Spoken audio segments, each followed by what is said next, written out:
Proteins are the subject of this video, and this class of biomolecule is the most functionally diverse by far. Nearly all cellular processes are carried out by or involve the interactions of cellular proteins. Here we're looking at the space-filling models of the molecular structures of proteins with very different roles. The first one here on the left is an antibody, a defensive protein that protects against pathogens. The second one is hemoglobin, which is an oxygen transport protein. The third is insulin, a hormone that regulates glucose uptake in cells, among many other functions. And the two on the right are enzymes, adenylate kinase and glutamine synthetase, that catalyze different chemical reactions in the cell. As we've highlighted in previous discussions, the functions a biomolecule can carry out depend entirely on its molecular structure and properties. So the different functions of these and other proteins is entirely the result of their diverse structures and highly specific interactions with other molecules. In this video, we'll investigate the biochemical composition of proteins in order to make clear the connections between the structural and chemical properties of these compounds and the functions they are associated with. This is an abbreviated list of important functions associated with cellular proteins. At the top of the list is catalysis. Enzymes are biological catalysts that act to speed up chemical reactions in the cell, so they take place on a biologically relevant timescale. Nearly all enzymes are proteins.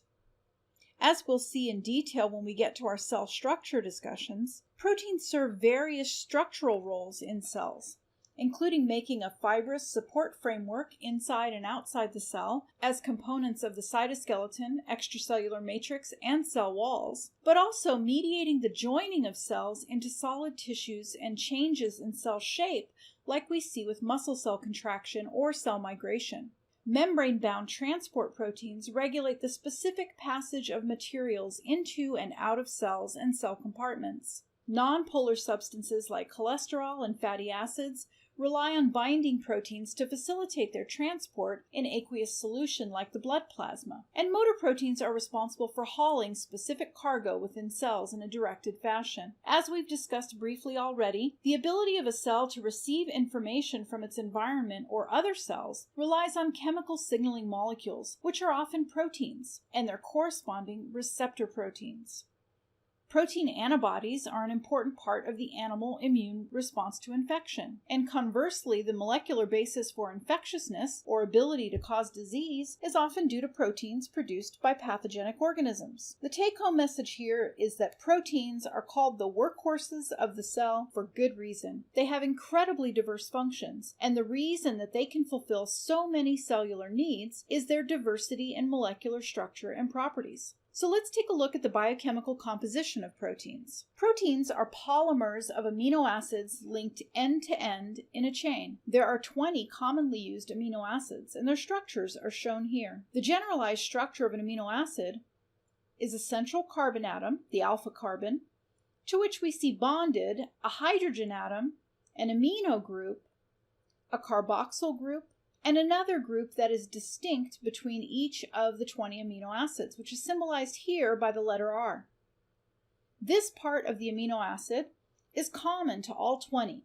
It's sometimes referred to as the backbone. It's only in the R group that the 20 amino acids differ. You should be able to draw this generalized structure of an amino acid without referring to your text or notes, and should be able to recognize it as an amino acid when you see it. In the table, you can see the structures of the amino acids with the unique R groups highlighted in different colors. Pause the video and make sure that you can pick out the common backbone elements and unique side chain in each one. Also see how many of the 7 functional groups we went over you can identify in the amino acid R groups while you're at it. Hopefully you can see that this is the common backbone. And maybe by examining each amino acid's R group, you were able to see what it is that these amino acid R groups that are shaded the same color have in common. These R groups highlighted in green here at the top are all hydrocarbons. We see lots of alkyl groups, methyl groups, carbon rings, and these contain non-polar covalent bonds. So glycine, alanine, valine, leucine, isoleucine, methionine, phenylalanine, tryptophan, and proline are all non-polar. The tryptophan R group does contain a nitrogen-hydrogen bond, which is technically polar, but this is outweighed by the non-polar nature of the rest of the R group. These amino acids, highlighted in pink, all contain polar functional groups: hydroxyl, carbonyl, amino. So we know, based on their properties, these will be able to participate in hydrogen bonding and dipole-dipole or dipole charge interactions. That leads to the classification of these 6, serine, threonine, cysteine, tyrosine, asparagine, and glutamine, as polar. These 5 at the bottom are all ionized at physiological pH, or pH 7. The 2 on the left contain carboxyl functional groups, aspartate or aspartic acid, and glutamate or glutamic acid, so they are negatively charged acidic groups. The 3 on the right, lysine, arginine, and histidine, contain basic amino groups and are positively charged. So these are referred to as the charged acidic and charged basic amino acids. They can form ionic bonds with one another and charge dipole interactions with polar molecules. In the table here, you're provided with the 3-letter abbreviations and the 1-letter symbols used to represent these amino acids. If you wanted to describe a sequence of amino acids in a protein, it's not very convenient to write out the full names, so you'd most likely use the 1-letter abbreviation. For example, the amino acid sequence MGLSQ would correspond to methionine, glycine, leucine, serine, and glutamine. When and if you take structural biochemistry, you'll memorize all these names, structures, and abbreviations. But in this class, you'll be provided with this table on exams. Before we move on, I just want to point out 3 amino acids that you should know something about off the top of your head, though. The first is glycine, the smallest amino acid. It has just a hydrogen atom for its R group. It's actually the only amino acid that's not chiral. Its alpha carbon is bonded to 2 hydrogens. All of the other amino acids are chiral, and biological organisms only use the L enantiomer of amino acids, not the D. The second amino acid I want to remind you about is cysteine, which contains a sulfhydryl functional group. We've talked about this before. Recall that 2 sulfhydryl groups can become oxidized to form disulfide bonds or bridges, and these are important for stabilizing protein structures and preventing them from unfolding. The third amino acid I want to point out is proline. Pause the video and see if you can figure out what makes proline really unique among the 20 amino acids. Proline's R group is actually bonded to the alpha carbon as usual, but also to the amino nitrogen. This has important implications for protein structure because it changes the properties of this amino group and the types of interactions it can have. We'll come back to that in a little bit. So these are the chemically diverse monomer building blocks used to synthesize proteins. Most proteins have hundreds to thousands of these amino acids linked end to end, depending on which specific amino acids are present and in what order along the chain we're going to see different protein structures forming. Before we talk in more detail about proteins, though, I just want to briefly point out that amino acids are used for other purposes besides building proteins. Many amino acids are used as the precursors to synthesize other biologically important compounds. Histidine, for example, is used to synthesize histamine, which is an important player in the inflammatory response. Tryptophan is the precursor from which the neurotransmitter serotonin is synthesized. And tyrosine is used to synthesize lots of different biomolecules, everything from melanin pigments to the neurotransmitter dopamine and the hormones epinephrine and thyroid hormone. So they are important for other things. But for the rest of our discussion, we're going to focus on their role as the monomer subunits of proteins. Another thing I want to briefly mention while we're on the subject of amino acid structure is that we often will see covalent modification of these amino acid R groups through the addition, sometimes reversible, sometimes not, of other functional groups. So for example, additional hydroxyl or carboxyl groups might be added, carbohydrate groups might be added, and as we discussed before, phosphate is often used to reversibly regulate a protein's function, acting as a molecular on-off switch. So the amino acids are already diverse structurally, and these covalent modifications can introduce even more structural and therefore functional diversity. As we've said again and again, molecular function depends on molecular structure and properties, and nowhere is this more evident than with the proteins. The overall topography of a protein and its chemical properties and interactions is determined by which specific amino acids the protein is comprised of, the order that they're linked in, and how they interact with one another through hydrogen bonding, dipole-dipole, ionic interactions, etc. The specific amino acid sequence of a protein is often referred to as its primary structure. It's important to recognize that which amino acids are being linked to build a protein is not random. Rather, the amino acids and their order are specified by gene sequences in the DNA of the organism. Cells produce thousands and thousands of different proteins, and each one is specified by a particular gene sequence in the genome. DNA is copied to form messenger RNA, and that copy is then translated by cellular ribosomes to build the protein according to the mRNA sequence. We'll talk about the details of how that's accomplished later on in the course, but for right now, it's just important to recognize that the sequence of amino acids in a protein is determined by a gene sequence in the genome, and so each protein has a unique primary structure. Once amino acids have been joined together in a polymer, a protein, local folding will begin to occur due to hydrogen bonding interactions between backbone constituents, forming alternate secondary structures. Next, we see interactions between the unique R groups, causing the protein to assume its overall fully folded three-dimensional shape, what's called tertiary structure. And finally, to be fully functional, many proteins have to associate with other protein subunits to form a protein complex, and this would be referred to as quaternary structure. So now that we see kind of an overview of what happens, let's break this down and take each level of folding or interaction individually to really understand what's going on. We'll start with primary structure. As I said, primary structure describes the specific linear sequence of amino acids joined together in the protein polymer. Like we saw with the polysaccharides, this involves dehydration synthesis between two amino acids, and this reaction is always going to involve the same functional groups, namely the carboxyl group of one amino acid and the amino group of the other amino acid. The components of a water molecule are eliminated, and a new covalent bond is formed between the carbon of what was the carboxyl group and is now a carbonyl group and the amino nitrogen. This specific linkage is referred to as a peptide bond. And now that we have two amino acids linked together, we would call this a dipeptide. This reaction is obviously not going to take place on its own. It will have to be enzymatically catalyzed and controlled, and this catalysis will occur within ribosomes. The linkage is always going to occur in this fashion. If we wanted to add another amino acid onto the chain, it would be added to the carboxyl end of this second amino acid, again through dehydration synthesis. In this way, the protein is assembled one monomeric amino acid added at a time until the entire chain is complete. An average sized protein is about 300 amino acids in length, but some are much larger. The largest protein yet identified is a muscle protein called titin, and it's comprised of around 30,000 amino acids. Notice here that the R groups are not bonded together. It's the backbone amino nitrogen and carboxyl, now carbonyl carbon, that interact to form the covalent linkage.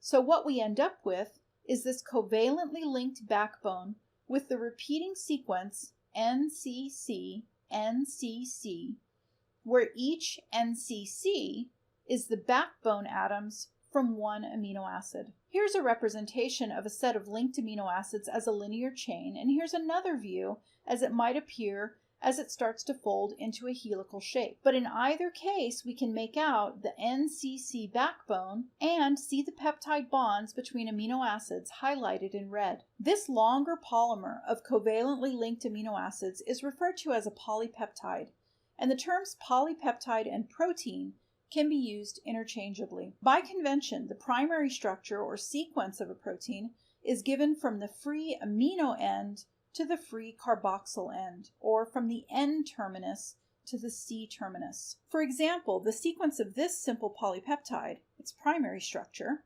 since it's made up of glycine and alanine, would be described as GAA, GA, GA. Obviously, real proteins would have more than just two different amino acids.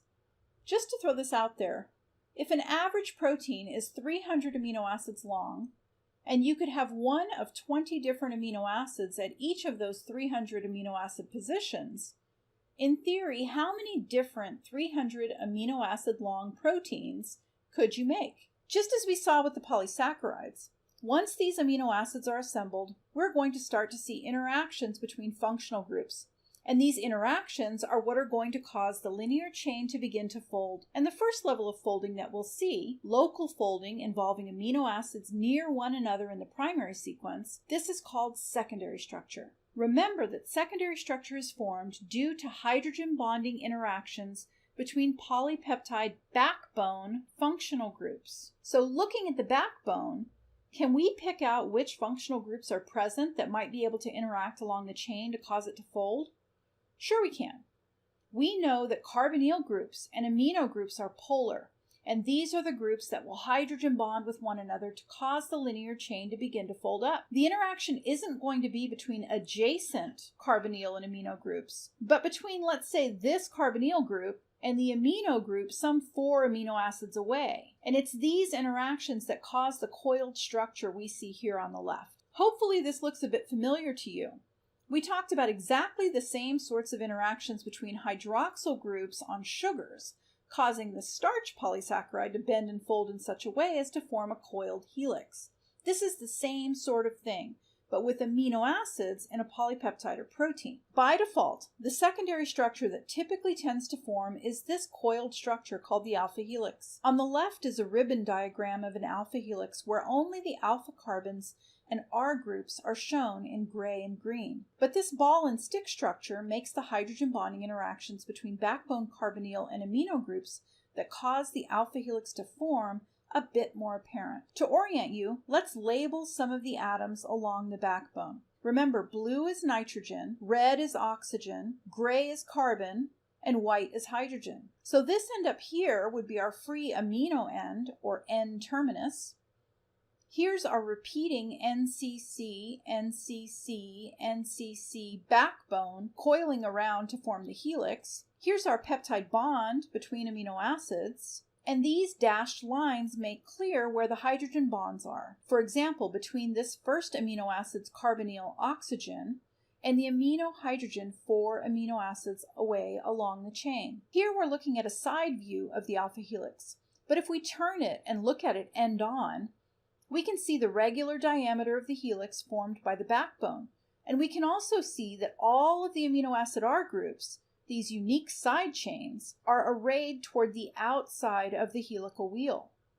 So these side chains are going to be free to interact with other R groups, maybe in another region of the polypeptide, or to form intermolecular interactions, perhaps. Here at the bottom, we see a space-filling model that makes the outward orientation of the R groups even clearer. It also makes clear that the helix is not hollow. When we take into account the actual size of the atoms involved, we can see it's quite solid. As I said, this is the default structure that tends to form. And again, it's hydrogen bonding between backbone carbonyl and amino functional groups, not the R groups themselves, that drive this coiled structure.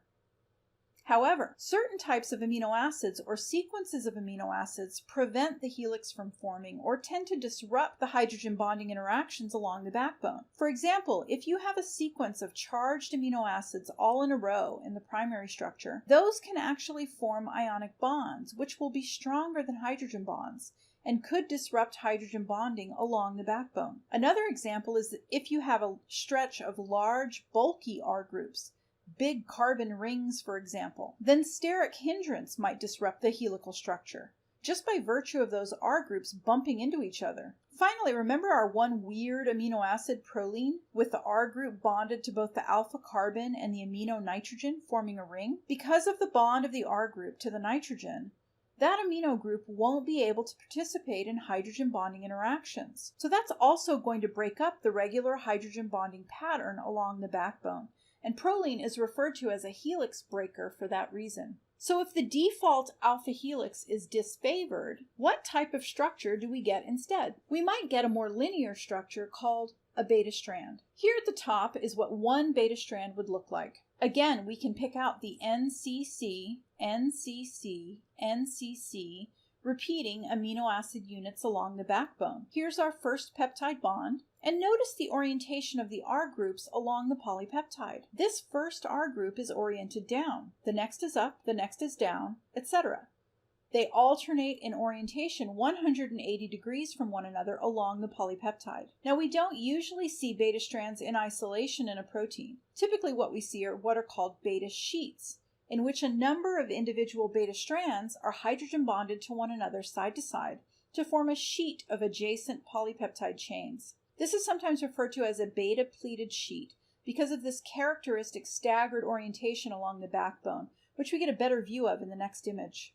Here we see cartoon ribbon diagrams depicting those two types of secondary structure. The beta-pleated sheet, in this case just two beta strands, shown as these arrows, hydrogen bonded, versus the alpha helix with the coiled structure. A third commonly seen secondary structure we see is the reverse turn, which again is formed by hydrogen bonding interactions between backbone functional groups, specifically in amino acids carbonyl oxygen and the amino hydrogen 3 amino acids away. Reverse turns allow regions of the polypeptide chain to fold back on itself, as we see here between these two beta strands. All three of these are types of secondary structure and involve hydrogen bonding between backbone carbonyl and amino groups, just different specific interactions. But in each case, this is local folding, involving no more than a few to a dozen or so amino acids near each other in the primary structure. Once these secondary structures have formed, we can start to see interactions between them, leading to higher order folding, mediated by the R groups. So for example, the R groups on these amino acids in the alpha helix are going to be radiating outward. This beta strand is going to have R groups alternating up and down.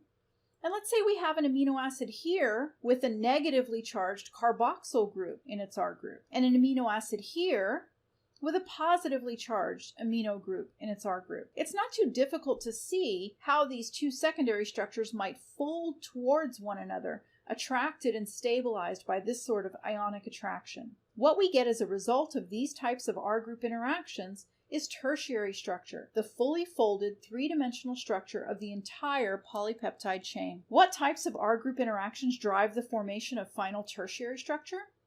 Ionic bonding between charged acidic and charged basic R groups, as we see here between this lysine R group and this aspartic acid R group. Hydrogen bonding between polar R groups, as we see here between R groups on serine and asparagine. Covalent linkages, like we might see between two cysteines that become linked via a disulfide bond through an oxidation reaction. And equally important, non-polar or hydrophobic amino acid R groups that get sort of pushed together and tucked away to the interior of the folded protein. Now notice that the interacting amino acids aren't necessarily right next to one another in the primary structure.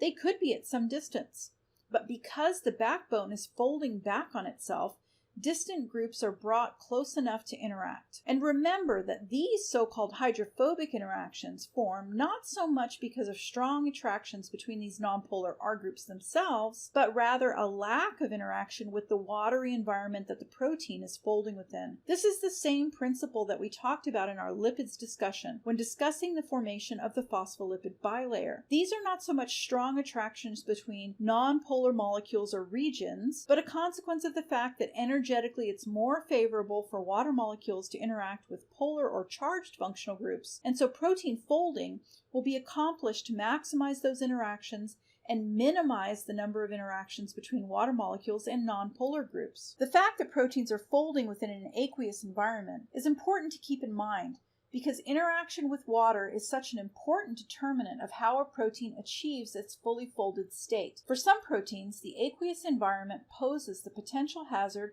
of causing misfolding, and these proteins must fold protected within a specialized compartment called a chaperonin. Chaperonins, like the one shown here, are hollow protein complexes that provide a sheltered environment for sensitive proteins to fold within, where potentially disruptive hydrophobic effects can be minimized. There's still a lot that's not understood about how this works, but the basic idea is that proteins that require this kind of special treatment would have specific amino acid sequences that would signal the cell that they need to be transported to a chaperonin during or immediately following the synthesis of the polypeptide in the ribosome. The polypeptide would be fed into the interior of the chaperonin cylinder. Energy from ATP would allow this lid to close in similar fashion to the way a camera shutter works, and amino acids along the interior of the cylinder will somehow stabilize the polypeptide chain within, allowing it to fold correctly. Following this, the lid will open up and the correctly folded protein can be released to the cell. Molecular chaperonins are also capable of refolding misfolded proteins, which can otherwise cause big problems in cells. Proteins that are incorrectly folded can not only lose their function, but they tend to aggregate and clump with one another, which is really bad for cells. There are a number of clinical disorders associated with this sort of phenomenon. Things like Alzheimer's, Parkinson's, amyotrophic lateral sclerosis, Huntington's disease. All of these have protein misfolding and aggregation in common as molecular features of the disease.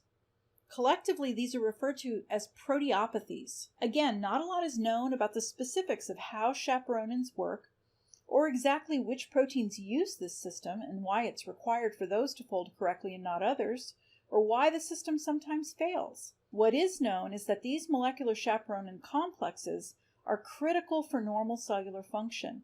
If you genetically alter cells to get rid of chaperonins, you end up with dead cells, whether you're talking about simple bacteria or cells from complex multicellular organisms. Once a polypeptide has achieved its fully folded tertiary structure, for many proteins that's it. It's now capable of carrying out whatever its cellular function is, and off it goes.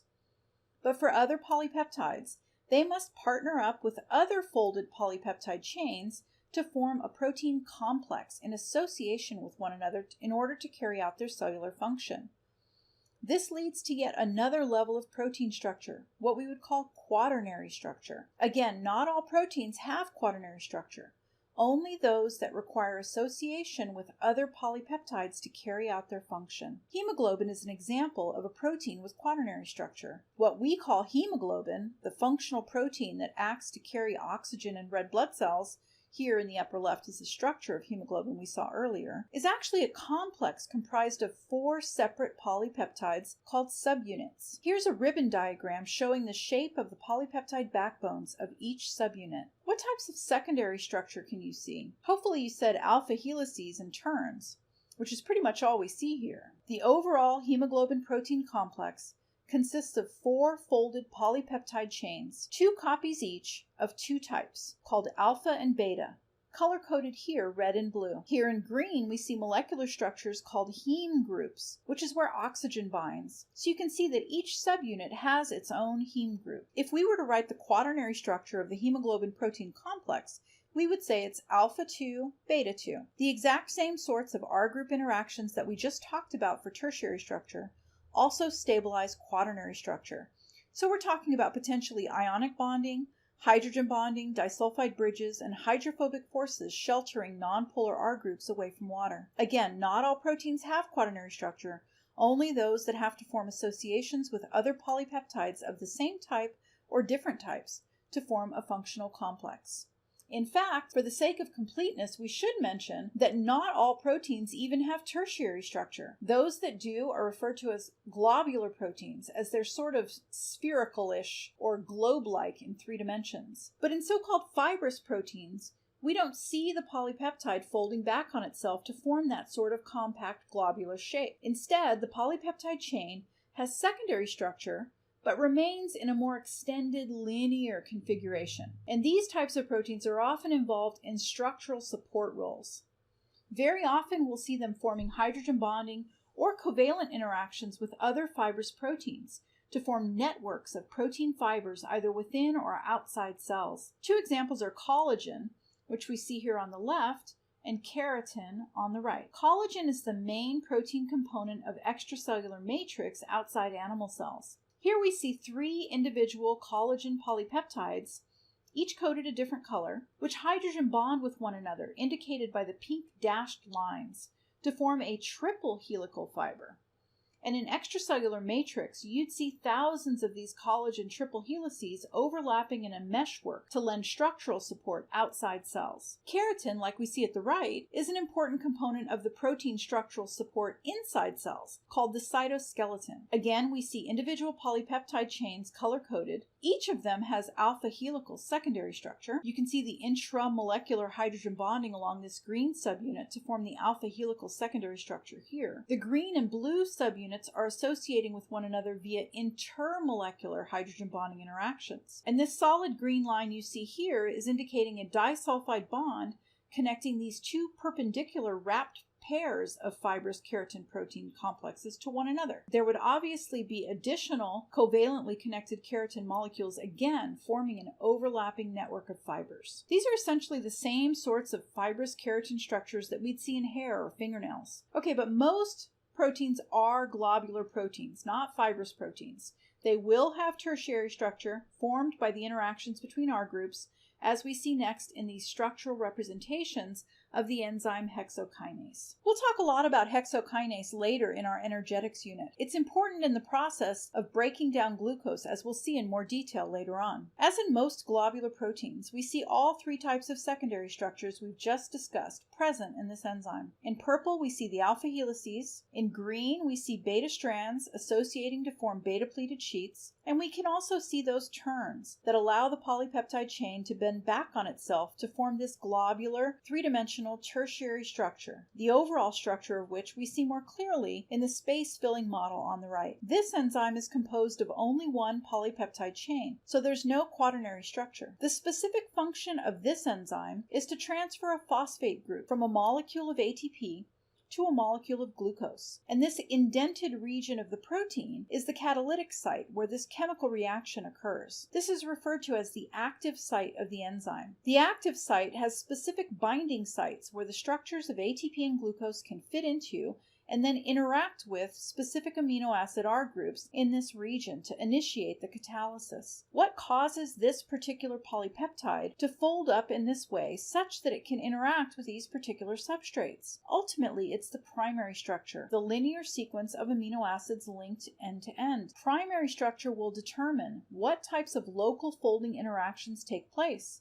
Alpha helices, beta strands and sheets, turns, and the specific R groups of individual amino acids and their location along the polypeptide will determine how those secondary structures fold back on themselves to form the overall three-dimensional structure. Well, what determines primary structure? Remember that there's a gene sequence in the DNA that specifies the particular amino acids and their order. So what would happen if a mutation occurs that changes the sequence of DNA in the gene in such a way that one or more amino acids is altered in the chain? What do you predict would be the consequence? Well, it actually depends. We would have to know more about the specific substitution that took place and where it is in the protein. Let's say that this amino acid here at the end of the polypeptide chain, far from the active site, is changed. Is that likely to have a strong impact on the structure of the active site and its function? Well, no, probably not. But what if there was a mutation that changed an important amino acid here in the active site where catalysis occurs? That would be more likely to have an impact. But even then, we would have to consider the specific change in amino acids that occurred. For example, if an alanine amino acid, which is nonpolar, was changed to a valine,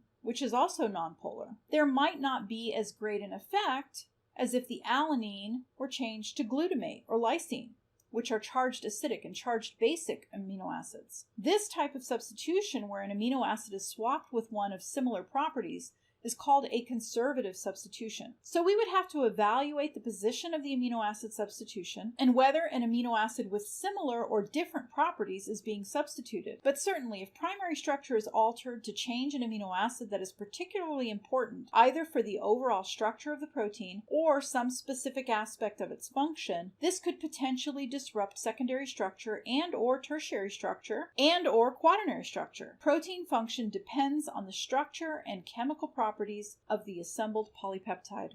In this video, we've reviewed some major biological functions associated with proteins, and we've investigated the diverse structures of the 20 amino acids commonly used to build polypeptides or proteins.